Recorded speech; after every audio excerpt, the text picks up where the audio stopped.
Hello, আসসালামু আলাইকুম। Welcome back to another video. আজকে শেয়ার করব আপনাদের সাথে মাছের রাজা ইলিশের ভাপা, ইলিশ ভাপার রেসিপি। এজন্য আমি প্রায় 1.5 চা চামচের মতো সরিষা, হলুদ আর লাল সরিষা মিলায়ে ধুয়ে একটা ব্লেন্ডারে নিয়ে নিলাম। সাথে 2 কোয়া রসুন, 4-5টা কাঁচামরিচ, একটু লবণ, 2টা শুকনা মরিচ দিয়ে একটা মিহি পেস্ট করব। খুব ভালো মতো ব্লেন্ড করে নিব। লবণ অবশ্যই দিতে হবে, নাহলে তিতা লাগবে। মিহি একটা পেস্ট হয়ে গেছে আমার, আমি একটা বোলে ট্রান্সফার করে নিচ্ছি। এর মধ্যে আমি এখন 2-3 টেবিল চামচ এর মতো পেঁয়াজ বাটা দিব। তার সাথে দিব হলুদ খুব বেশি দেওয়া যাবে না। হলুদ বেশি দিলে হচ্ছে গন্ধ করবে, কারণ এটা তো ভাপে রান্না করব। খুব বেশি হলুদ না, 1 চা চামচের থেকে একটু কম হলুদের গুঁড়া দিব। বেশি করে সরিষার তেল দিয়ে এর মধ্যে আমি অল্প একটু জিরার গুঁড়ি দিব আর হলুদ দিব 1 চা চামচের থেকে একটু কম। ভালো মতো মিক্স করব মশলাটা, খুব ভালো মতো মিক্স করতে হবে।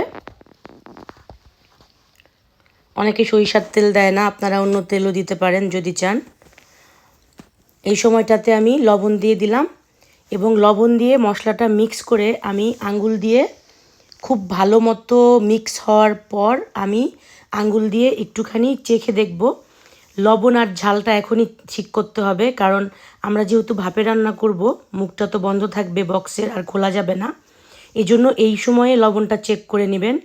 একদম লবণটা যেন একটু বেশি হয় এরকমভাবে লবণ দিবেন, তাহলে মাছের মধ্যে পারফেক্ট হবে লবণটা।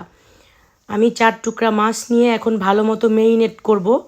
মশলাটা ভালো মতো যাতে মাছের মধ্যে ঢুকে, এই জন্য আমি মেরিনেট করে 40 মিনিটের মতো রেখে দিব।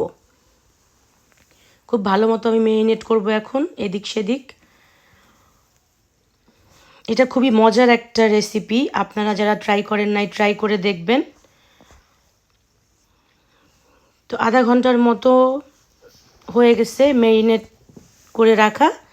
এখন আমি একটা বাটিতে, ঢাকনাওয়ালা বাটিতে, ভাপা ইলিশের জন্য অবশ্যই সিলভার কিংবা স্টিলের বাটি নেবেন। আমি একটু তেল মেখে এর মধ্যে মাছগুলা দিয়ে মশলাগুলি দিয়ে ভালো মতো আবার রেখে দিব 10 মিনিটের জন্য এভাবে।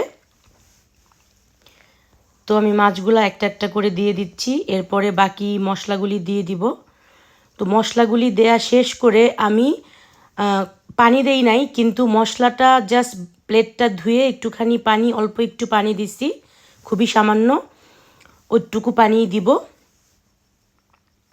তো বাঙালিরা ইলিশ তো সবভাবে খাইতে পছন্দ করে, আমরাও ইলিশ সব দিকেই ট্রাই করে থাকি, ভাজা, রান্না, সবজি দিয়ে। আজকে ইলিশ ভাপাটা রান্না করছি, খুবই মজা হচ্ছে খাইতে। তো সব মশলাগুলি আমি দিয়ে দিলাম। এরপরে বাটিটা ধুয়ে একটুখানি অল্প পানি দিয়ে দিলাম। এরপরে এটা সেট করে এভাবে রেখে দিব 10 মিনিটের মতো। তো 10 মিনিট পরে আমি ঢাকনাটা খুলে এর মধ্যে 3টা কাঁচামরিচ একটুখানি চিড়ে দিছি, 3টা কাঁচামরিচ দিয়ে দিলাম এর মধ্যে, আর অল্প একটু সরিষার তেল দিয়ে দিলাম উপরে। দিয়ে ভালো মতো ঢাকনা লাগাই দিব। এরপরে হচ্ছে 45 মিনিটসের মতো আমি ভাপে রান্না করব। তো একটা প্যানের মধ্যে আমি পানি নিয়ে নিচ্ছি, পানি নিয়ে সেই বাটিটা ঢাকনা দিয়ে বসাই দিলাম। এরপরে ঢাকনাটা ঢেকে দিছি পাতিলের। এখন আমি জালটা একদম হাই হিটে দিছি, যখন বলক আসবে তখন জালটা মিডিয়াম লোতে করে আস্তে দিয়ে রাখবো। অ্যালার্ম দিছি আমি 45 মিনিটসের। 45 মিনিটস আমার হয়ে গেছে। এখন আমি ঢাকনাটা সরাই নিছি আর দেখব কী অবস্থা আমার ইলিশ ভাপার। মুখটা আমি, খুব সাবধান থাকবেন এই সময়ে, খুব কিন্তু গরম, হাতে যেন তাপ না লাগে। তো দেখেন আমার ভাপা ইলিশ একদম ready. Look at the colour. খুবই মজার ছিল আজকের সরিষা ইলিশ, ভাপা ইলিশ যেটাই বলেন। তো আপনারা অবশ্যই ট্রাই করবেন।